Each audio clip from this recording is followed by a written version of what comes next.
on Clearing the Clutter Inside and Out, we are talking about clearing relationship clutter through closure.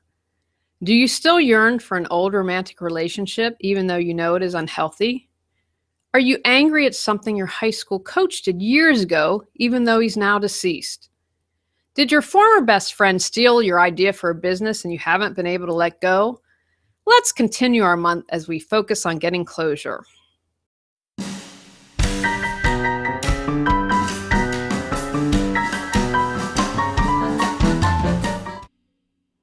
Are you overwhelmed by clutter, looking to organize your life?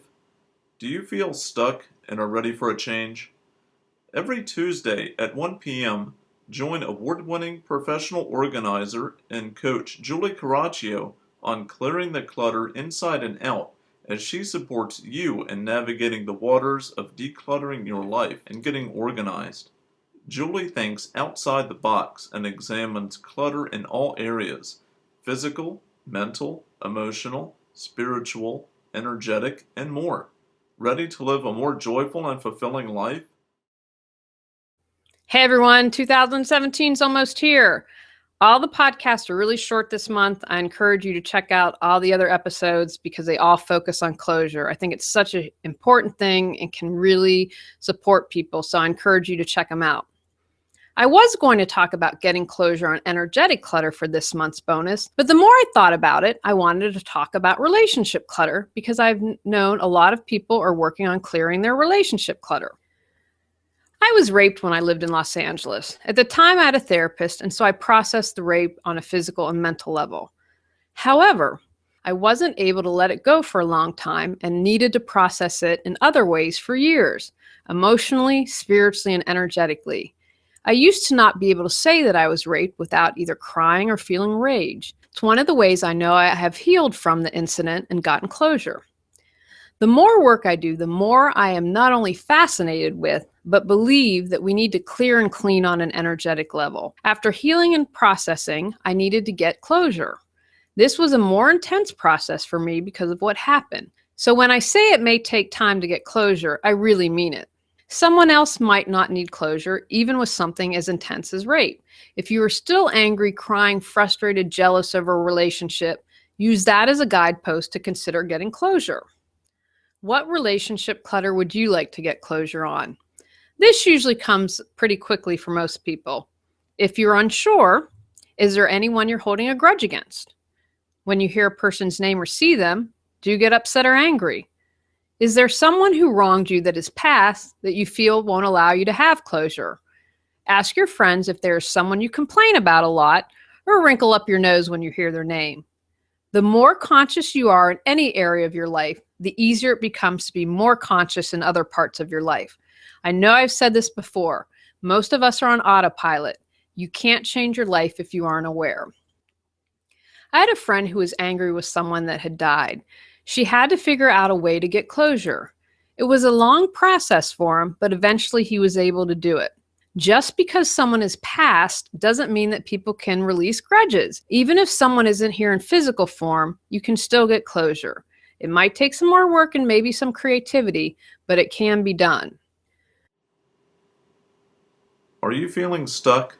Does your mind always seem to go a million miles a minute? Can you easily navigate the ups and downs of life? The journey of 1,000 miles begins with one step. As a lifestyle coach, Julie supports you in your self-development and well-being by showing you how to declutter your life. She considers herself a CPO, Chief Possibility Officer, because our possibilities are endless. Ready to take the next step? Schedule a free 30-minute consultation. Learn more at reawakenyourbrilliance.com. Once you have become conscious of a relationship that you seek closure for, you have some options. Take that awareness to a deeper level. Why have you held on? Why can you not let this relationship go? What role have you played in the relationship? Most of the time we like to play the victim and never see how we contributed to a less than ideal relationship. Have you been playing the victim? What has that given you? Do the best you can and be open to exploring. Perhaps be open to working with a professional. Honor whatever you are feeling. I cried like an animal for 20 minutes when I knew a relationship was truly over. After that, I knew I was done. I felt an immediate peace. And I have nothing but gratitude for this man and our time together. He gave me some gifts that allowed me to be open to meeting my husband. We're not done. Time to take action. It might be getting rid of his favorite outfit, a painting she did for you. When I ended a relationship with a friend when I was living in LA, I gave a painting she did to a coworker. I love that painting, but I love being rid of her and her energy even more. Maybe it's unfriending someone on Facebook. If there is drama, use the unfollow button. If you're not letting go, do some digging. Perhaps you would like to have a conversation for closure. I am purposefully not using the word need here. Closure is something you do for yourself. You don't need another person to accomplish this. This is an option, but I encourage you to have zero expectations. I cannot emphasize this enough. Expecting someone else to give you what you are looking for is a recipe for disaster. You need to figure out how to get closure by and for yourself. Again, maybe no action needs to happen. I cried, and after that, got rid of a few remaining mementos I had from our time together. What practice could you do to celebrate your closure on a relationship? I have heard of divorce parties, but you could also do a ceremony to honor what you learned from the person in the relationship.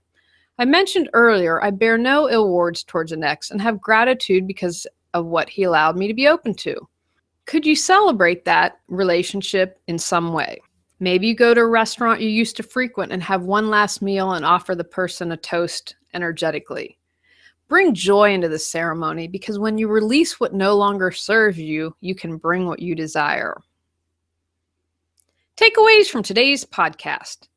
If you are unsure of what relationship clutter you would like to get closure on, ask yourself some questions. Is there anyone you're holding a grudge against? When you hear a person's name or see them, do you get upset or angry?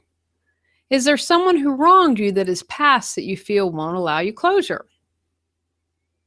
Just because someone is deceased doesn't mean that people do or easily release grudges. Even if someone isn't here in physical form, you can still get closure. It might take some more work and maybe some creativity, but it can be done. It is an option to have a conversation for closure. If you do go this route, have zero expectations. Closure is something you do for yourself. You don't need another person to accomplish this.